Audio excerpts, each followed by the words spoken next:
Hello drone racers, I'm Mark, and today on Drone Racer 101 we're going to test some R9 antennas. Well, we're going to test an R9 antenna. This is the stock antenna that comes with the R9M Lite module, and it connects on there. And I don't know, I haven't got to test a full long range, and that's part of the reason I'm testing this today. I'm going to be able to test it a little bit further away than I have before. The problem is it's pretty directional, and you're going to want to tend to fly away from you, and this pointing right at your model is not a good design. So you kind of need to stand sideways to it, and that's just weird. So this really isn't a great antenna. So because of that, I got something else. This is the TBS Diamond. Now, whether you like Team Black Sheep or not, this should be a pretty good antenna. And this is actually designed, I believe, by IBCrazy.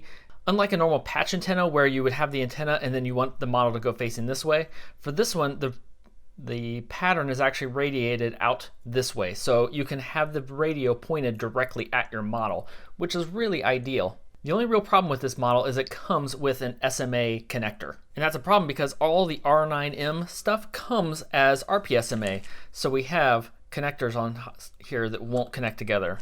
Because of that, we need a quick and easy RPSMA male to SMA female adapter. So this is the one that you're gonna want. Male and female is so hard on these. Like, to me, these should both be the female sides, but that's not how it works. It's weird. But so, we just can screw this on here and then attach the antenna, and we should be okay. We will have a little bit of a loss because of the adapter. That's what I'm going to do because I'm going to be testing this a lot.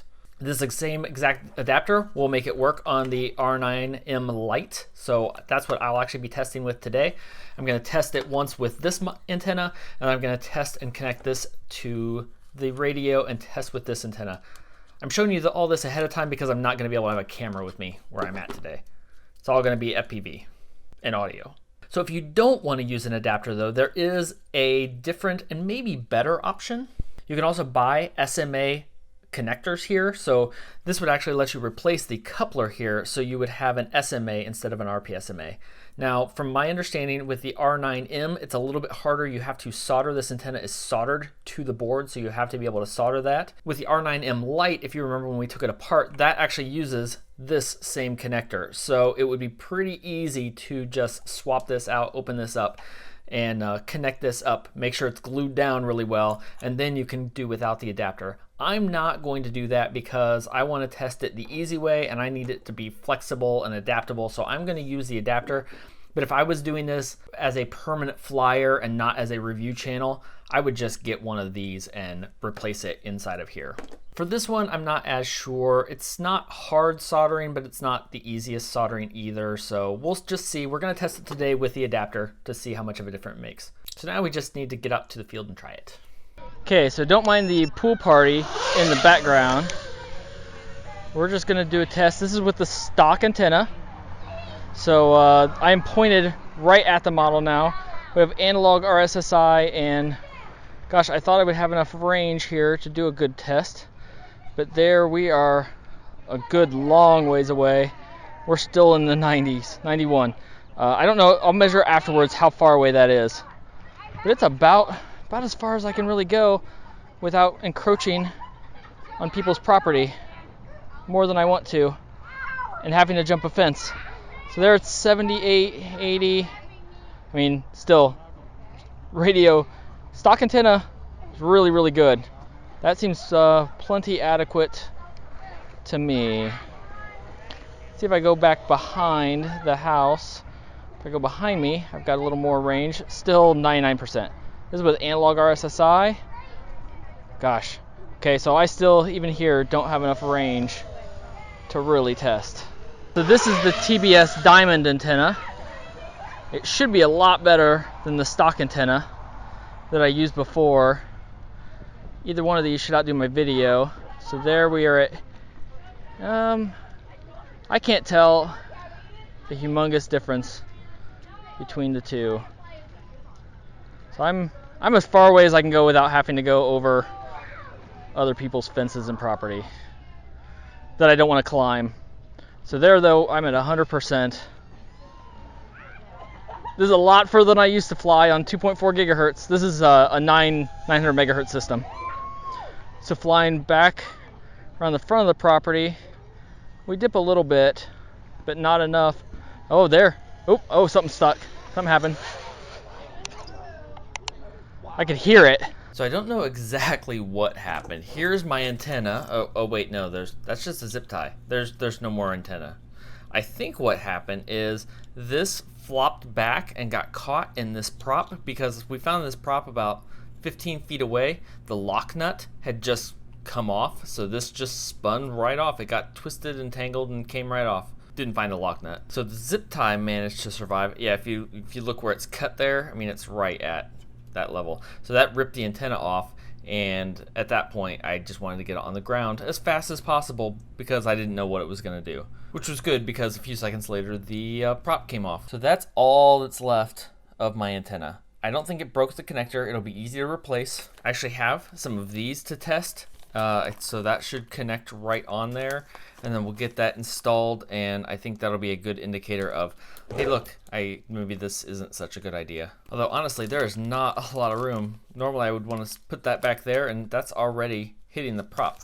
I might connect it horizontal, but vertical is supposed to be best. If this was a Slim Plus, I would be doing both. Actually, I'm going to be putting a Slim Plus on this to do some testing. I don't know where I'm going to put the antenna though. Well, I'll have to figure that out. That's for another video. So range-wise, when we were going there, the reason I took this is I thought I was going to be able to go at least 500 meters. And with testing, because I'm still testing, this is early prototype stuff, and I don't know when stuff like this is going to happen, I wasn't comfortable going over woods, over people's property where I would have to climb fences or ask for permission. If I could just go down that road and pick it out of a yard, no big deal. I thought I was going to be able to go a lot further. So this wasn't a real good range test, but there's two reasons you might use 900 megahertz. One is range. Like you can just go long range. But the other is, yeah, I was 250 meters away and had no connection. I was at 99% RSSI on the other side of several houses. I was flying low on the other side of houses, had no problems, not even a little bit of a concern that I was going to lose signal. And that is the other great use of 900 megahertz. I can go pretty darn far and be really comfortable with the flight. I just wouldn't do that before with a lot of antennas on 2.4 gigahertz. And if I want to go out that far on the other side of houses, I have no issues. I have no concern that it's going to work at all, as long as my antenna stays on. Although that is a little bit of a problem with 900 megahertz because of this super crazy long antenna, that there is a concern that it will have more of a problem than the 2.4 gigahertz. The other thing I wanted to show you as I was packing this up is how nicely it packs up. So I have a big case for my X9D, and in this case I used the case. I just put it in here with the gimbals.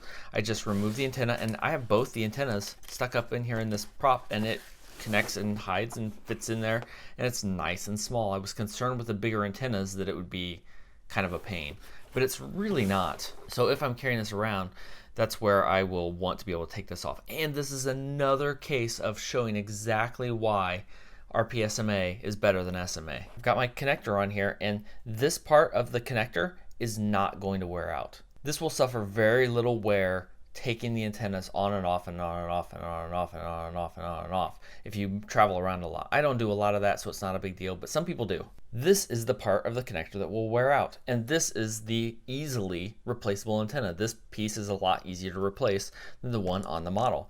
So I can take this on and off and on and off, and if I wear it out, I get a new one. It's no big deal. Especially this one. Now I really like this part about the adapter.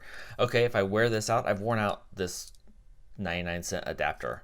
No big deal. If all of a sudden things aren't being as good as they used to be, I replace this adapter and I am back to new. Now, you're supposed to be able to adapt this. I haven't looked it up for this review, but a couple hundred times and this will start to wear out, and then you replace it with a new one. So I think that's a big case for the adapter. Just my one more SMA versus RPSMA rant. So if you found this useful, leave a like and a comment down below. I wasn't able to test this the way I wanted to today, but I'll tell you, I'm going to use the TBS Diamond just because I know it's a better antenna. I couldn't really prove it the way I wanted to today, but it just is. I mean, it just is. So until next time, remember, this is the other antenna I didn't get to test today.